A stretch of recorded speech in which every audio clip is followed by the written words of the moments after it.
ഗൂഢാലോചനയാണ് പറയുന്നത്. നിങ്ങൾ നോക്കൂ, 2024 സെപ്റ്റംബർ 20-നാണ് 2024 സെപ്റ്റംബർ 20-നാണ് ബോർഡിന് മുന്നിൽ ഈ ദ്വാരപാലക ശില്പങ്ങളുമായി ബന്ധപ്പെട്ട ആദ്യത്തെ ഫയൽ വരുന്നത്. അന്നൊരു ഭക്തന് ഇത് വാറണ്ടി ഉണ്ട്, ഒരു ഭക്തന് കൊടുത്തയക്കണം എന്നൊക്കെയാണ് പറഞ്ഞത്. അത് കഴിഞ്ഞ് ഈ ഉണ്ണികൃഷ്ണൻ പോറ്റിയുടെ റിക്വസ്റ്റും ഈ കാര്യങ്ങളൊക്കെ വരുന്നത് 2024 20/9/2024 ആദ്യമാണ്. 30/10/2024 30/10/2024 ഈ പറയുന്ന ഉണ്ണികൃഷ്ണൻ പോറ്റിയുടെ അഭിപ്രായം. അന്ന് വരുന്നത്, ആദ്യം വരുന്നത് ഒരു ഭക്തനെ കൊണ്ട് ഇതിന്റെ വാറണ്ടിയൊക്കെ അന്വേഷിച്ചത്, വാറണ്ടി ഉണ്ട്, ഇത് ചെയ്യണമെന്നൊക്കെ പറഞ്ഞിട്ടായിരുന്നു. 30/10/2024 30/10/2024 ഉണ്ണികൃഷ്ണൻ പോറ്റിയുടെ അപേക്ഷയൊക്കെ വാങ്ങി വാറണ്ടി ഉണ്ട് എന്നൊക്കെ പറഞ്ഞിട്ട് ഇങ്ങനൊരു ഇത് വരുന്നത്. ഞാൻ പറയുന്നത്, എൻ്റെ ഒരു ചോദ്യം, 30/10/2024 ഞങ്ങളുടെ മുന്നിൽ വരുന്നു. 2019 ഈ വിഷയമൊക്കെ നടന്നിരിക്കുന്നത്. എൻ്റെ ഒറ്റ ചോദ്യം, 2019 ദേവസ്വം ബോർഡുമായി ബന്ധപ്പെട്ട എസ് പിയും അന്വേഷണ സംഘമൊക്കെ ഉണ്ട്. അവരുടെ ആരെങ്കിലും ഒരു റിപ്പോർട്ട് ദേവസ്വം ബോർഡിന് മുന്നിൽ വന്നിട്ടില്ല, ഞങ്ങളുടെ ബോർഡിന് മുന്നിൽ വന്നിട്ടില്ല. ഇത്തരം വിഷയങ്ങളെ സംബന്ധിച്ചോ, ഈ പറയുന്ന ദ്വാരപാലക ശില്പങ്ങളുടെ മംഗലിനെ സംബന്ധിച്ചോ, പ്രശ്നങ്ങളെ സംബന്ധിച്ചോ, കുഴപ്പങ്ങളെ സംബന്ധിച്ചോ, ഊറ്റലിനെ സംബന്ധിച്ചോ, മോഷണത്തെ സംബന്ധിച്ചോ എന്തെങ്കിലും ഒരു റിപ്പോർട്ട് ഞങ്ങളുടെ മുന്നിൽ വന്നിട്ടില്ല. അത് എസ് പിയുമായി ബന്ധപ്പെട്ട്, വിജിലൻസുമായി ബന്ധപ്പെട്ട് ഞങ്ങളുടെ ഉദ്യോഗസ്ഥരുണ്ട്. ദേവസ്വം ബോർഡിന്റെ പിന്നെ സ്പെഷ്യൽ ഇത് തിരുവാഭരണം കമ്മീഷൻ, അദ്ദേഹമാണല്ലോ ഇതിന്റെ അതോറിറ്റി. ആ അന്നത്തെ ഉദ്യോഗസ്ഥൻ മുതൽ പിന്നെ ഇങ്ങോട്ട് 6 തിരുവാഭരണ കമ്മീഷണർമാർ വന്നു. അവരുടെ ഒരു റിപ്പോർട്ടും ഞങ്ങളുടെ മുന്നിൽ വന്നിട്ടില്ല. ഈ സമയത്ത് ഞങ്ങൾക്കറിയില്ല, ഒരു പ്രയർ നോളജ് ഞങ്ങൾക്കില്ല. ഒരു പ്രയർ നോളജ് ഇതുമായി ബന്ധപ്പെട്ട് ഞങ്ങൾക്കില്ല. ഇങ്ങനെ ഒരു പ്രയർ നോളജ് ഉണ്ടായിരുന്നു, ഏതെങ്കിലും ഒരു ഉദ്യോഗസ്ഥന്റെ റിപ്പോർട്ട് ഞങ്ങളുടെ മുന്നിൽ ഉണ്ടായിരുന്നു. അത് അട്ടിമറിച്ചുകൊണ്ടാണ്, അത് മറച്ചു വെച്ചുകൊണ്ടാണ് ഞങ്ങൾ വീണ്ടും ഇത് കൊണ്ടുപോകാൻ ശ്രമിച്ചിരുന്നതെങ്കിൽ നമുക്കൊരു പ്രയർ നോളജും ഇല്ല. വന്നതെന്താ, ആകെ വന്നതെന്താ, ശബരിമല എക്സിക്യൂട്ടീവ് ഓഫീസറുടെ ശുപാർശ ഈ ഉണ്ണികൃഷ്ണൻ പോറ്റിയുടെ കയ്യിൽ കൊടുത്തു വിടണം എന്നുള്ളതായിരുന്നു. അപ്പോൾ അതിൻ്റെ ഞങ്ങളുടെ മുന്നിൽ അന്നത്തെ ബോർഡ് യോഗത്തിൽ പരിഗണിക്കുമ്പോൾ വാറണ്ടി സർട്ടിഫിക്കറ്റോ, വാറണ്ടി ഉണ്ട് എന്ന് പറഞ്ഞു. വാറണ്ടി ഉണ്ട്, കാരണം വാറണ്ടി ഉണ്ടെങ്കിൽ മാത്രമേ പിന്നെ അതിൻ്റെ പൈസ ഞങ്ങൾക്ക് കിട്ടുകയുള്ളൂ. 12 ലക്ഷം രൂപ ഇത് ചെയ്തെടുക്കുന്നതിന് കൂലിയാവുമെന്ന് പറഞ്ഞു. അപ്പോൾ അന്ന് ഞങ്ങളുടെ മുന്നിൽ വരുമ്പോൾ അത് കൊടുത്തില്ലെങ്കിൽ, അങ്ങനെ ഈ മോഷണത്തെക്കുറിച്ച് നമ്മൾ അറിയുന്നില്ലല്ലോ.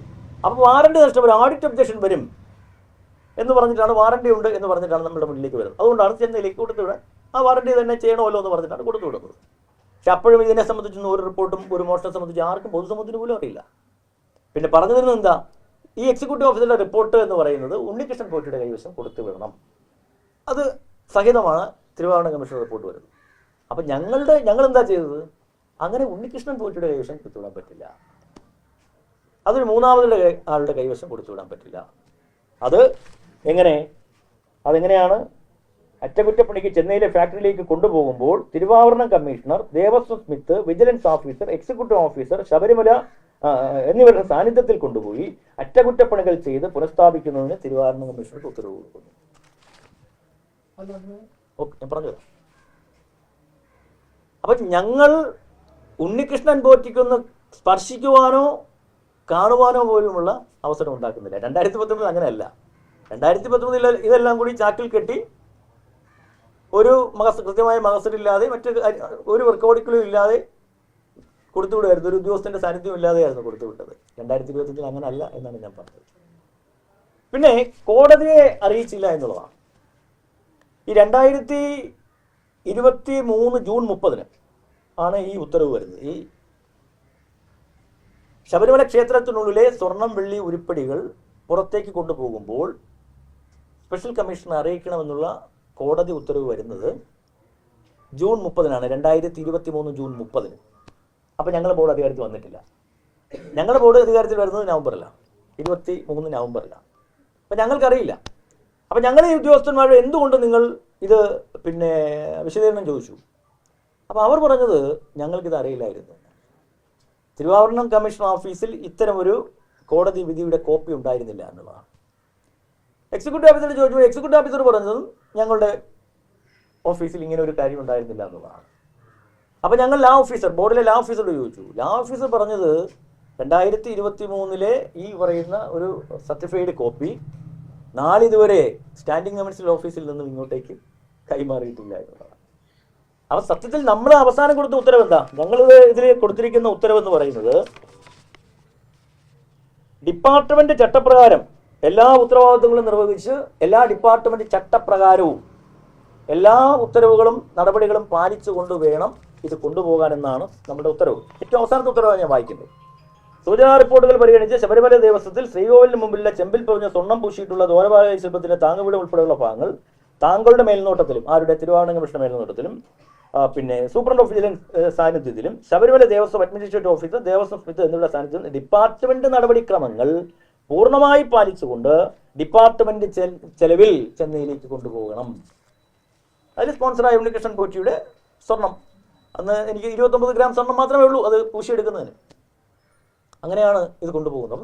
ഡിപ്പാർട്ട്മെന്റ് ചട്ടങ്ങളും നിബന്ധനകളും എല്ലാം പാലിച്ചു കൊണ്ടുപോകണമെന്ന് പറയുമ്പോൾ അതിലെല്ലാം ഇത് ഇൻക്ലൂഡിങ് ആണ്. ദേവസ്വം ബോർഡ് പ്രസിഡന്റിന് പിന്നെ അറിയിക്കാൻ പറ്റില്ലല്ലോ. ഇത് ഈ ഉദ്യോഗസ്ഥന്മാരെല്ലാം ഇത് പാലിച്ചല്ലേ കൊണ്ടുപോയിട്ട്. അപ്പം ഞാൻ പറഞ്ഞു വരുന്നത്, ഇതിൻ്റെ ആദ്യം തീരുമാനിക്കുന്ന സമയത്ത് ഒരു പ്രയർ നോളജ് ഞങ്ങൾക്കില്ല, ഈ വാറണ്ടി സർട്ടിഫിക്കറ്റ് ഞങ്ങൾ കണ്ടിട്ടില്ല. ആകെ ഉള്ളത് ഇത് കൊടുത്തു വിടണമെന്ന് പറഞ്ഞപ്പോൾ പറ്റില്ല എന്ന് ഞങ്ങൾ പറഞ്ഞു. ഞങ്ങൾ എല്ലാ ചട്ടങ്ങളും പാലിച്ചു തന്നെയാണ് ഇത് കൊണ്ടുപോകണമെന്ന് പറഞ്ഞിട്ടാണ് ഞങ്ങൾ എല്ലാ ഉത്തരവുകളും കൊടുത്തിരിക്കുന്നത്. എന്തെങ്കിലും വീഴ്ചയുണ്ടെങ്കിൽ അത് ഉദ്യോഗസ്ഥരാണ് ഇവരെ അറിയിക്കേണ്ടത്. ഇനി ഇതിൽ ഒരു ഉദ്യോഗസ്ഥ വീഴ്ച മാത്രമാണ് വന്നതാണ് ഞങ്ങൾ വിചാരിക്കുന്നത്. അപ്പോൾ എന്തായാലും ഇത്തരം കാര്യങ്ങളെ സംബന്ധിച്ച് ഞങ്ങൾക്കൊരു പ്രയർ നോളജും ഇല്ല.